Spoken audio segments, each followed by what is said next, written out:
Écoutez, d'abord merci beaucoup de m'inviter, d'inviter à travers moi les Poissons Roses à présenter ce rapport qui est donc disponible sur le site poissonrose au pluriel toutattaché.org que vous pouvez télécharger ou obtenir pour la modique somme de 5 € et il fait, je crois, 86 pages. Merci beaucoup de nous donner cette possibilité de présenter ce travail. Alors quelques mots d'abord sur les Poissons Roses. C'est un mouvement chrétien à gauche qui est né en fait en 2010 et qui avait comme objectif de créer un courant, d'où le terme de poisson, mais aussi le rapport évidemment avec le symbole chrétien, au sein du PS, d'où la notion de rose. Et bon, de fil en aiguille, nous avons présenté un candidat aux primaires de la gauche qui n'a pas eu les parrainages suffisants pour pouvoir concourir, et nous sommes transformés en un think tank, l'objectif étant d'animer le débat public et d'avoir une relecture chrétienne d'un certain nombre de conflits qui l'animent.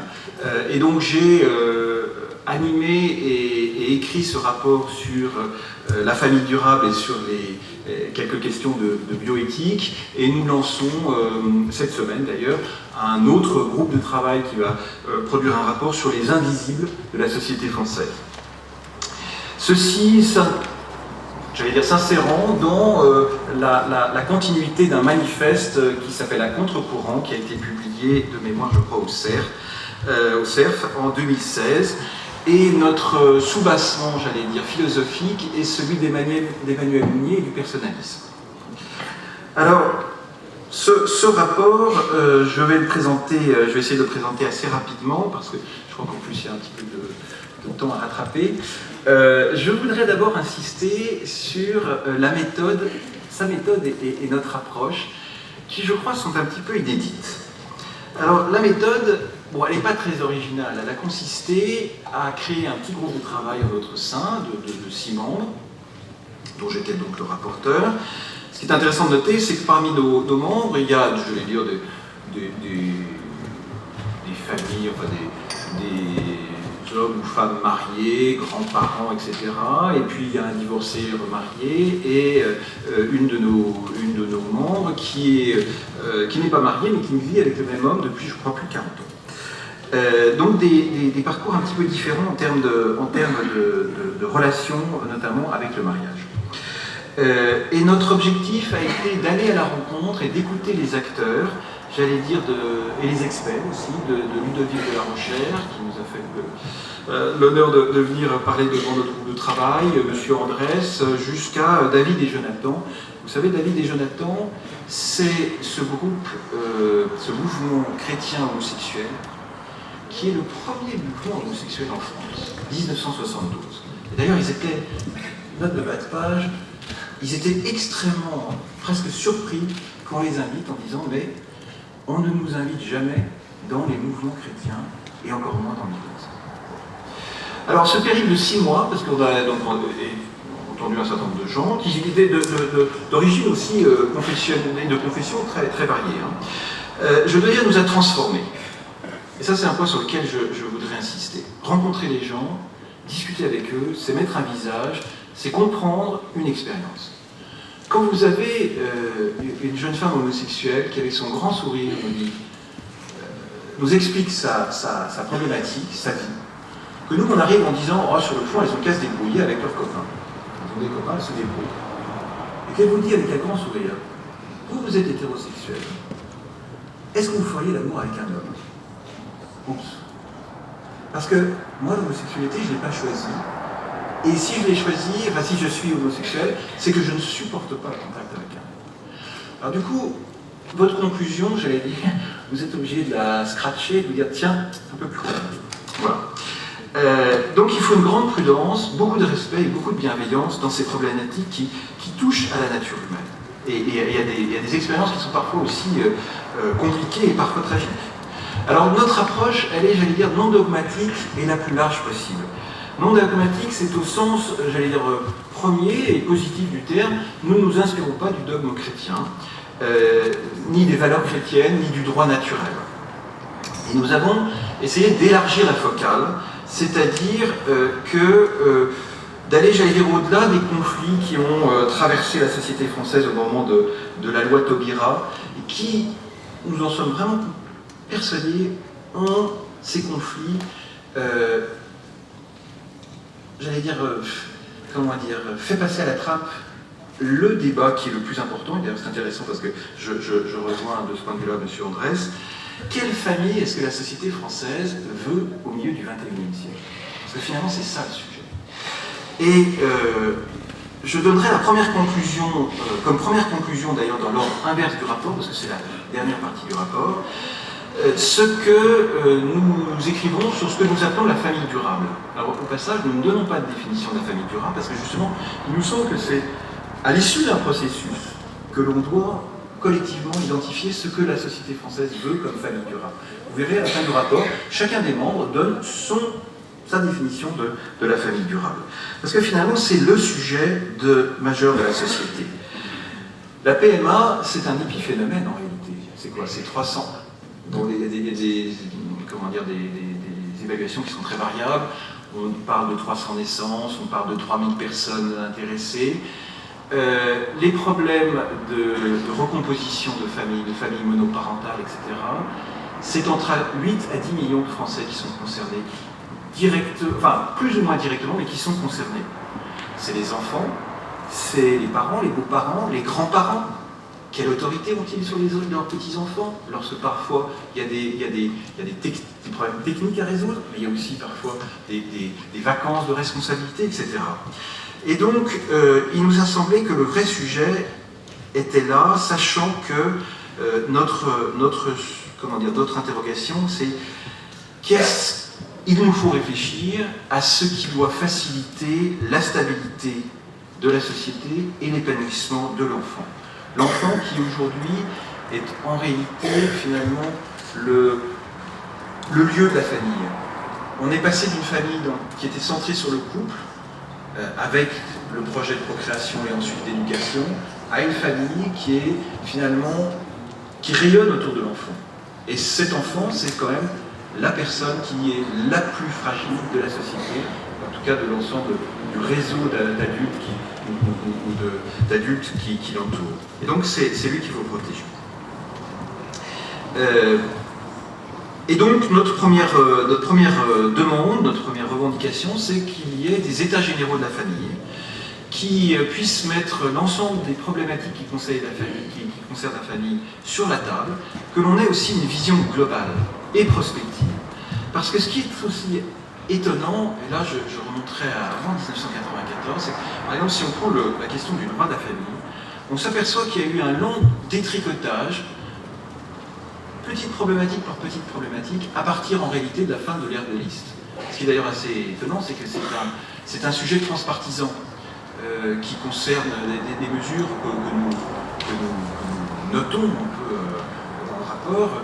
Elles ont été prises par des gouvernements de droite ou par des gouvernements de gauche, mais ce qui est certain, c'est qu'il n'y a pas eu d'approche, j'allais dire, globale de la problématique de la famille. Or, cette problématique de la famille, elle s'inscrit aujourd'hui, et ça c'est le deuxième point sur lequel je voudrais insister, dans un contexte démographique absolument révolutionnaire. On a été beaucoup impressionnés par plusieurs personnes qui nous ont présenté des études démographiques. D'habitude, la démographie, on voit ça de loin. On dit la société française, c'est, il y a les vieux, ils sont trop nombreux, ils ne financent pas les retraites, machin, il n'y a pas assez d'enfants, etc. Mais si on se met à la place des individus, là ça devient tout à fait étonnant. Moi je fête aujourd'hui mon anniversaire de mariage, 28 ans.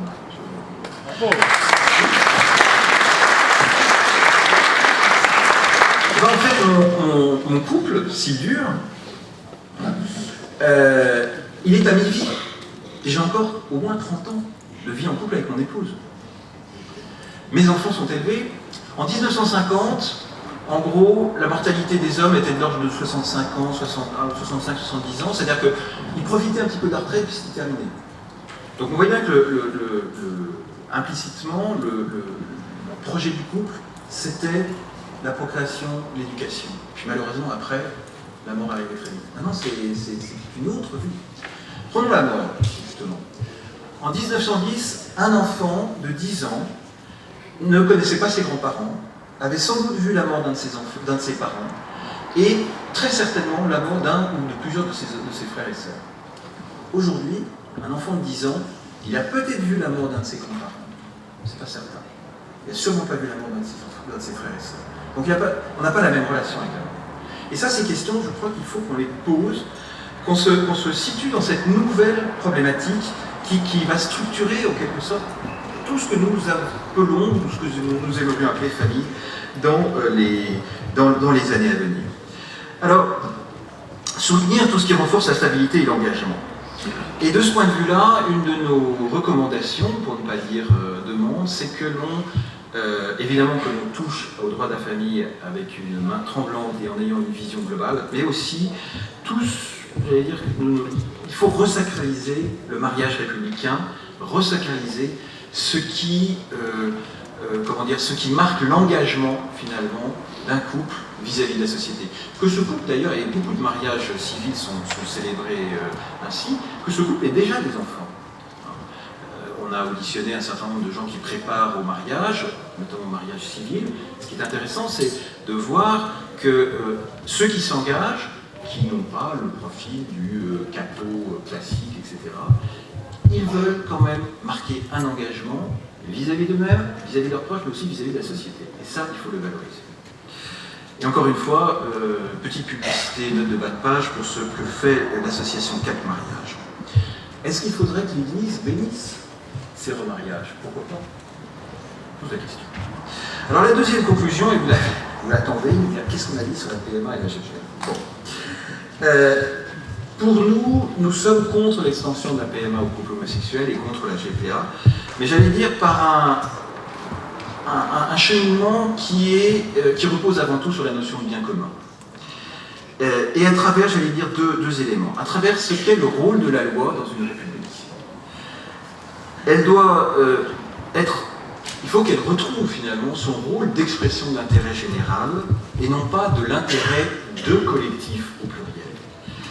On est arrivé à une espèce d'impressionnisme et de parcellisation finalement, non seulement du rôle du législateur, mais du statut de la loi. Et là, je renvoie à des travaux d'un philosophe du droit italien qui s'appelle Natalino Irti, qui intitule son livre, et c'est très clair, « Le nihilisme juridique ». Il faut redonner du sens, finalement, à ce qu'est la loi. Et on arrive, cette perte de sens de la loi conduit à ce que moi j'appelle le pharisaïsme laïque, c'est-à-dire on crée des statuts pour chaque petit groupe, et en fait, on enferme chaque petit groupe dans un statut, y compris d'ailleurs, sans doute, les homosexuels, à travers le mariage, à travers peut-être, je ne sais pas, ça dépendra du législateur, la PMA. Et on enferme l'individu dans des cases juridiques, et finalement, on en perd le sens de ce que Bouillet appelait la personne. C'est-à-dire non pas l'individu, mais la personne, reliée évidemment à une transcendance chez Bouillet, mais aussi aux autres, grâce et à travers cette transcendance. Le deuxième élément, c'est évidemment le refus de la réification et donc de la marchandisation du corps. Nous, on a une expérience, parce qu'on a, on a milité, on milite dans des mouvements de gauche, de ce qu'est le marché. Le marché, c'est un rapport de force. Parfois, il est régulé par l'État, par la concurrence, mais c'est un rapport de force. Et donc, dans un rapport de force, c'est toujours le plus faible qui trinque. Et donc ça, nous voyons bien qu'il va être le plus faible, c'est l'enfant, c'est peut-être la mère porteuse dans un pays en voie de développement, c'est sans doute pas du tout ni les parents, ni les mères dans les pays développés. C'est aussi, à travers la réification et la marchandisation du corps, le statut de la médecine qui est posé. Nous sommes très attachés à garder à la médecine son statut réparatrice. Et de ce point de vue-là, non, il n'y a pas de rupture d'égalité vraiment entre couple hétérosexuel et couple homosexuel face à la FIVET et à la PMA pour d'ailleurs. L'homosexualité n'est pas une pathologie, heureusement, et les situations sont différentes. Réification aussi de la procréation. Effectivement, de ce point de vue-là, les mouvements homosexuels n'ont pas tort en disant qu'il ne faut pas confondre le géniteur et le père. Et nous, j'allais dire, nous sommes attachés justement à ce que, on s'intéresse et on se focalise, on se centre sur le rôle du père, le géniteur risquant d'être un fournisseur de sperme, sympathique sans doute, mais un simple fournisseur. Entre ceci, c'est une réification et aussi de l'être humain. La question de l'absence du père est complexe. Et ça aussi, c'est une des leçons de cette pérégrination à travers des interviews et des entretiens avec des experts ou des personnes, des acteurs de la problématique. La psychologie nous dit qu'en fait, le père, c'est une histoire. Une histoire qui se crée avec les parents éventuellement adoptifs, qui se crée aussi par l'enfant, que l'enfant crée lui-même, etc. Et malheureusement, c'est une histoire qui peut être tragique. On connaît tous des mauvais pères, entre guillemets. Mais cette question de l'identité, de l'image du père ne doit pas être rattachée à l'identité du père, du géniteur. De ce point de vue-là, nous ne sommes pas finalement favorables à la levée de l'anonymat. Ça peut poser en réalité plus de problèmes qu'on ne le pense. En tout cas, ce qui est certain, c'est que l'absence de père n'est pas anodine. Et compte tenu du fait qu'il n'y a aujourd'hui aucune étude qui soit déterminante pour prouver que l'absence de père dans un couple homosexuel ne pose aucun problème, nous disons là, il y a un principe de précaution à appliquer. Donc, du coup, nous sommes contre la loi sur l'extension de la PMA, et pour les mêmes raisons et de façon plus évidente, contre la GPA. Avec une note de bas de page quand même, c'est que nous demandons, c'est une de nos revendications, on l'a d'ailleurs écrit dans une tribune, que ce type de législation, qu'on peut qualifier de sociétale, qui emporte finalement les générations à venir et qui détermine le statut de ce qu'est l'être humain, eh bien devrait être pris avec une majorité de 2/3 des parlementaires. Ça ne doit pas être un élément de simple majorité contingente d'un moment ou d'un autre. Au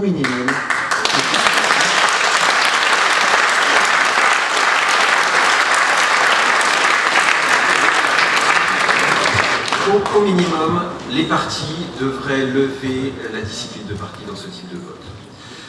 Alors, bon, je termine par simplement en disant que nous n'avons pas été très détaillés sur le point que nous sommes pour le refus de l'euthanasie, pour une raison assez simple, c'est qu'il faut d'abord que la loi Claes-Leonetti soit mise en œuvre, ce qui n'est pas encore complètement le cas, ni juridiquement, ni a fortiori en termes de mots.